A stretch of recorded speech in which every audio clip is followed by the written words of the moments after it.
Bonjour à toutes et à tous, Dajahao, bienvenue dans cette nouvelle vidéo un petit peu particulière puisque ça y est, ça fait 6 mois qu'on est ici à Taïwan en visa vacances-travail. On s'est dit que ce serait le bon moment de faire un petit bilan pour vous parler un petit peu de ce que ça représente cette expérience ici en visa vacances-travail, puisque je reçois quand même pas mal de messages, toi aussi non, sur la vie ici à Taïwan et sur ce visa en particulier. D'ailleurs je vous mets tout en description, tout est très bien expliqué sur le site du consulat, n'hésitez pas à aller jeter un œil. J'avais pas vu mais on avait deux petites dames juste derrière nous qui étaient en train de se prendre en photo sous les palmiers, elles étaient absolument adorables. Avant de commencer, je voulais juste préciser quand même que bien évidemment on va parler de notre expérience. Nous on est là ici, on vit à Taipei dans la capitale taïwanaise, bien qu'on vagabonde à droite à gauche, mais je pense que les informations sont assez globales et peuvent vous intéresser si vous aussi vous voulez tenter l'aventure. On va aller se trouver un petit endroit pour se poser et on est parti. Du coup on va commencer par le positif. Évidemment, rassurez-vous, on a bien plus de positifs que de négatifs, mais c'est très important de parler un petit peu de tout pour que vous ayez une idée assez concrète de ce que ça peut représenter que de venir ici en visa vacances-travail. Premièrement, donc, les gens sont très gentils et super accueillants. Avant de venir à Taïwan, on m'avait prévenu, on m'avait dit tu vas voir, les Taïwanais c'est des gens vraiment adorables. Taïwan c'est vraiment un pays dans lequel on se sent super accueilli, même quand on parle pas chinois. Alors c'est mon expérience et c'est mon ressenti, mais je trouve qu'il y a une véritable bienveillance ici entre les gens, que ce soit les Taïwanais entre eux ou même envers nous, les étrangers. Les gens sont vraiment sympas, on se sent en sécurité absolument tout le temps. À Taïwan les gens sont très humains et sont très chaleureux en fait. Ils sont vraiment eux-mêmes, très nature et ça se ressent. Et c'est même très rare que vous vous fassiez un peu rembarrer comme ça. Ça m'est arrivé 2 fois depuis que je suis à Taïwan, donc en 6 mois, et je dois vous avouer que ça m'a détruit tellement j'ai l'habitude que les gens soient super gentils. Quand vous croisez quelqu'un qui est pas aimable, puisque évidemment ça arrive, c'est choquant, franchement ça choque. Donc voilà, s'il vous arrive de lire sur internet ou d'entendre des gens dire que les Taïwanais sont adorables, sachez que c'est à 100% vrai. Deuxième point très positif, il faut savoir que Taïwan est un tout petit pays. Il fait environ 450 km du nord au sud, donc c'est très facile de rejoindre par exemple l'extrême sud depuis l'extrême nord. Ça prend pas beaucoup de temps, que ce soit en voiture ou en transport. L'autre avantage, c'est que Taïwan est un pays très montagneux et très sauvage. Vous avez absolument tout ce dont vous pouvez rêver ici si vous aimez comme moi partir explorer, partir à l'aventure. Vous avez la montagne, vous avez la mer, vous avez des lacs immenses, vous avez des endroits sauvages avec des temples dans la montagne, c'est vraiment magnifique. Personnellement, Taïwan c'est une véritable découverte. Je m'attendais pas à découvrir un pays aussi riche en termes de paysages. Géographiquement, il est parfait. Là par exemple, tenez, nous on habite dans le centre-ville de Taipei, on a pris le métro pendant 1 heure, on a pris la ligne rouge, on a fait de terminus à terminus et on arrive à la plage, littéralement. Ça nous aura coûté en plus 45 kwai, ça fait un petit peu plus d'1 euro, peut-être 1,25 € environ. Tout ça pour vous dire que peu importe où vous habitez dans Taïwan, vous avez accès à n'importe quoi depuis chez vous. Là, nous à Taipei par exemple, on prend le métro, on monte sur des petits vélos, l'équivalent des Vélib, et on a accès à vraiment des endroits fantastique. Que vous preniez le train, le bus, vous avez toujours des alternatives pas chères selon les budgets. Il faut savoir que voilà, Taïwan ça reste quand même bon marché comparé à par exemple le Japon, et vu que c'est plus petit, forcément les temps de trajet sont raccourcis et ça c'est vraiment très appréciable. Numéro 3, la nourriture, et forcément c'est moi qui vous en parle. La nourriture à Taïwan elle est super bonne. C'est de la nourriture majoritairement d'origine chinoise, notamment de la région du Fujian. On retrouve voilà, des nouilles, les wonton, des sortes de raviolis chinois, le stinky tofu. Ils utilisent beaucoup de viande, notamment du porc et d'épices fortes, comme un peu du piment, de l'ail, des oignons verts. Mais il y a aussi beaucoup d'autres nourritures parce que les Taïwanais sont très créatifs et ils prennent des idées d'un peu partout. Et aussi il y a eu l'influence du Japon par exemple. Mais il y a aussi l'influence des pays européens. Et donc en fait la cuisine taïwanaise est vraiment taïwanaise. Et là pour le coup c'est vraiment un mélange extraordinaire et chacun a sa propre recette. Et c'est pas cher. En général on mange pour 3, 4, 5 € un bon repas. Et si vous êtes végétarien, sachez qu'à Taïwan il y a énormément de restaurants végétariens, dû notamment à un courant religieux mais aussi pour la santé des gens. Les fruits aussi. Les fruits à Taïwan c'est une dinguerie en toute saison. Numéro 4, la culture. Taïwan a une culture très riche et d'ailleurs je ne sais pas si vous le savez, mais ici il y a 16 tribus aborigènes reconnues officiellement par le gouvernement. Il faut savoir que Taïwan c'est un pays qui a été beaucoup colonisé, notamment par les Néerlandais, ensuite par les Chinois pendant la dynastie des Qing, après par les Japonais en 1895 jusqu'à la fin de la Seconde Guerre mondiale. Ensuite c'est l'opposition à Mao en Chine qui est venue ici à Taïwan. Donc il y a eu beaucoup comme ça de mouvements coloniaux, de mouvements de population à Taïwan. Résultat, la culture taïwanaise est très riche et au fil du temps il y a une sorte d'identité comme ça taïwanaise qui s'est créée et c'est vraiment très intéressant. On le retrouve notamment dans l'architecture, on le retrouve dans la gastronomie par exemple. Donc si vous voulez venir à Taïwan, préparez-vous à aller voir quelques musées et à aller explorer à droite à gauche puisque culturellement le pays est très riche. Numéro 5, la nature verdoyante. Alors déjà Évidemment, avant de venir à Taïwan, je savais que c'était une île tropicale, je m'attendais à beaucoup de nature, mais pas à ce point-là. Je sais pas si vous avez pu voir toutes nos vidéos, notamment celle sur le lac aux 1000 îles et celle sur Alishan. C'est incroyable, c'est vraiment incroyable, ça paraît irréel. Là par exemple derrière, on a une petite mangrove, hein, tranquillement. En fait, il y en a partout la nature, même en plein centre-ville à Taipei, il y a des parcs partout, il y a des arbres qui poussent partout, il y a des arbres qui poussent même sur les maisons. Il y a des petits chiens partout aussi. Oh, salut Titi.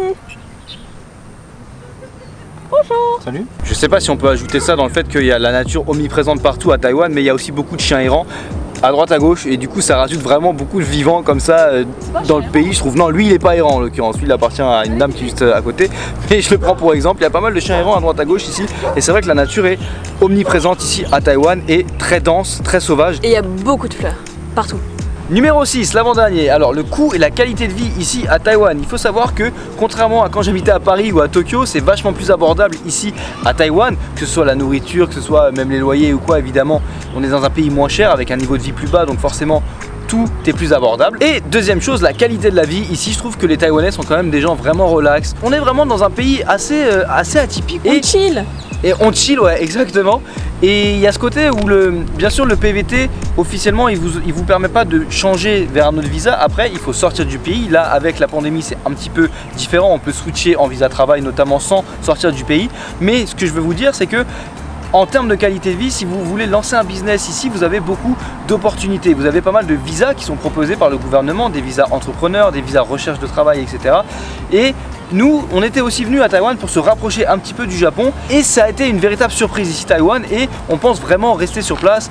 Pourquoi pas lancer notre business ici et on est en train de regarder voilà, toutes les pistes et on se rend compte qu'effectivement c'est quand même vachement plus simple, vachement plus abordable et vachement plus facilité aussi pour les étrangers de lancer quelque chose ici et on se sent forcément beaucoup mieux et beaucoup plus accueilli. Bien sûr mes propos sont à nuancer puisque à moins que vous soyez expatrié par une boîte française par exemple ou étrangère qui va vous donner un super salaire avec un appartement payé et une voiture de fonction, si vous venez ici sans boulot à Taïwan et que vous cherchez en PVT un petit job, il faut savoir que le SMIC est évidemment plus bas, vous allez avoir un salaire plus bas même pour le même poste que vous auriez à Paris ou à Tokyo forcément puisque le niveau de vie lui-même est plus bas. Donc voilà, ça c'est à prendre en considération. Quand vous arrivez avec votre portefeuille français, ça vous paraît évidemment bien plus abordable, bien moins cher, mais si vous trouvez un petit job ici, ça risque de changer un petit peu. On arrive au dernier point positif de cette petite liste. Voilà, après 6 mois à Taïwan, je trouve que la communauté française à Taïwan est super cool. Que ce soit sur Instagram ou sur Facebook, on m'a déjà envoyé pas mal de messages, les gens sont très avenants, très accueillants. Ça fait pas comme ce côté un petit peu chasse gardée qu'on pourrait retrouver ailleurs où les gens se disent non je veux pas d'autres français, je veux pas de compétition éventuelle, etc. Je trouve qu'ici à Taïwan, il y a vraiment ce côté on se soutient les uns les autres, en tout cas dans mon domaine, j'ai rencontré pas mal de gens qui sont devenus des potes très rapidement. Donc là encore une fois il s'agit de mon expérience, peut-être que vous en aurez une différente, mais j'ai trouvé ce côté désintéressé, juste envoyer un message pour rencontrer les gens très agréable. Et je sais qu'il y a pas mal de Français, notamment mon pote Jérémy qui organise des événements comme ça très régulièrement ici à Taipei pour rencontrer du monde. C'est vraiment super rassurant de savoir que voilà, on a des compatriotes ici qui font des événements. D'ailleurs en parlant de mon pote Jérémy, je vous mets les liens en description de ces événements, comme ça si vous venez d'arriver à Taipei et que vous voulez vous faire des potes, n'hésitez pas à aller y faire un tour. Et pour les Taïwanais aussi si vous voulez parler français. C'est vrai, c'est vrai.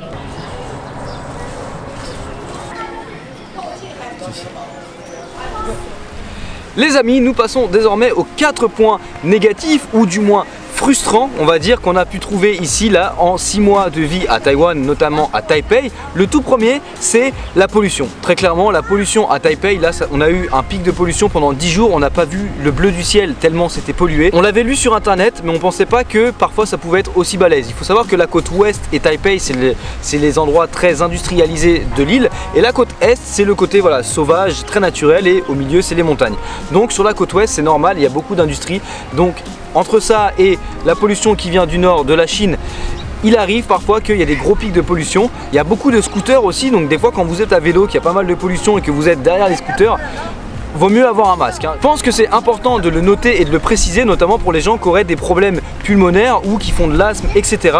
Sachez que Taipei, il arrive que ce soit très pollué de temps en temps. Deuxième point, je sais pas si c'est vraiment négatif ou si c'est juste très frustrant, mais la météo. Le temps ici à Taïwan est très changeant et on ne peut pas se fier à la météo. Genre c'est impossible, le temps change tout le temps. Là par exemple aujourd'hui il était censé pleuvoir, on a eu un ciel bleu magnifique.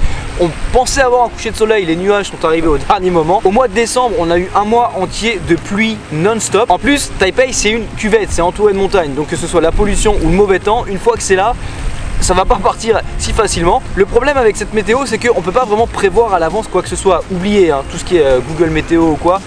Faut vraiment prévoir un peu au jour le jour malheureusement. Après il faut savoir que l'été à Taïwan est très chaud et très humide. Là on va arriver dans l'été, on va faire l'expérience, on va voir, j'ai hâte un petit peu, mais je me dis que voilà, l'été très chaud avec en plus les typhons, non c'est pas les typhons, c'est les...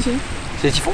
Avec les typhons qui vont arriver, ça risque d'être quand même quelque chose. Il y a la mousson aussi à Taïwan, la saison des pluies. Voilà, la météo ici elle est assez capricieuse, donc c'est pas vraiment un point négatif. L'été apparemment on est assez épargné hors typhon, mais il faut savoir qu'à Taipei il flotte quand même pas mal. Le troisième point négatif que j'aurais à relever ici, il vient faire écho au tout premier point positif que j'avais cité, à savoir la gentillesse des Taïwanais. Alors je le maintiens, les Taïwanais sont des gens adorables dans la très grande majorité, sauf au volant. La circulation à Taïwan les amis c'est aberrant. Vraiment les gens en voiture, j'ai l'impression que dès qu'ils sont au volant, ils posent leur cerveau. Et voilà, les stops ils sont jamais respectés, les passages piétons ne servent à rien, les gens en voiture ils ont la priorité, ils s'en tapent complètement des piétons, ils forcent le passage. Je pense que les seules fois où je me suis un petit peu énervé, où je me suis dit mais il est sérieux lui, c'était contre des gens en voiture. Très honnêtement, les Taïwanais sont adorables et alors là j'ai rien à redire, mais alors au volant, il faut faire très attention aux voitures ici à Taïwan puisque les gens conduisent un petit peu, ils sont un petit peu tout seuls comme ça sur la route, ils vont pas forcément vous calculer même si vous êtes piéton et que c'est dangereux, donc faites attention à vous. Et le dernier point négatif on va dire c'est le PVT en lui-même en fait, le visa. Si vous voulez, si vous venez avec ce visa que vous avez des sous de côté pour découvrir Taïwan et étudier un petit peu, c'est parfait puisque ça vous permet de rester ici un an. Il faut juste le renouveler au bout de 6 mois à l'immigration, mais ça prend juste 1 heure en gros, vous avez juste à tamponner votre passeport. Par contre, pour trouver du boulot, officiellement le PVT c'est terrible. L'un de mes meilleurs potes que vous connaissez sûrement, Rémi, il cherche du boulot ici et son visa, ça a été une galère à 95% du temps puisque le visa PVT en fait officiellement vous autorise à travailler jusqu'à 3 mois pour le même employeur. Ce qui fait que c'est super dissuasif pour les gens qui embauchent finalement. J'imagine qu'il y a des moyens de contrer ça, il y a des petites magouilles ou des trucs, bon ça après je sais pas, j'ai eu écho de Français qui ont réussi à travailler avec un PVT pendant plus de 3 mois voire pendant 1 an, je sais pas trop comment ils se sont débrouillés mais officiellement j'ai bien lu toutes les conditions et j'ai eu pas mal d'échos d'employeurs qui refusaient à cause de ça, c'est 3 mois maximum pour le même employeur. Donc voilà, comme je le disais un petit peu plus tôt, des visas, le gouvernement en offre pas mal, vous pouvez aller regarder sur différents sites j'imagine, donc des visas entrepreneurs, des visas recherche de travail aussi, mais si vous décrochez un PVT pour venir à Taïwan, ce sera beaucoup mieux si c'est pour faire du tourisme, pour faire du woofing ou pour trouver peut-être un petit job, voilà, dans un café, dans un truc comme ça, essayez de voir avec les employeurs, mais gardez en tête que le PVT ça reste un frein pour beaucoup d'employeurs malheureusement. Et dernière petite chose très intéressante à propos de ce PVT avant que je vous laisse tranquille avec ça, il faut savoir que c'est un visa très récent ici à Taïwan. Ils l'ont lancé il n'y a pas très longtemps en fait, et du coup même à l'immigration il y a des gens ils savent pas encore ce que c'est que le PVT. C'est un statut assez bancal encore ici le PVT, donc je pense que dans les années à venir ça va évoluer, donc il faut se tenir au courant de voilà l'évolution du visa PVT puisque il y a moyen que ça change un petit peu dans les années à venir. Ok les amis, on est de retour à la gare de Tam Chuai, on va rentrer chez nous, je crois qu'on a réussi à tout vous dire. On a réussi à faire un petit condensé voilà, de ces 6 premiers mois en PVT à Taïwan. J'espère que ça a répondu à pas mal de vos questions et que ça va servir de petite encyclopédie du PVT. Nous, on va rentrer chez nous. Je vous dis comme d'habitude, prenez soin de vous. À la semaine prochaine pour une nouvelle vidéo. Ciao, peace. Bye.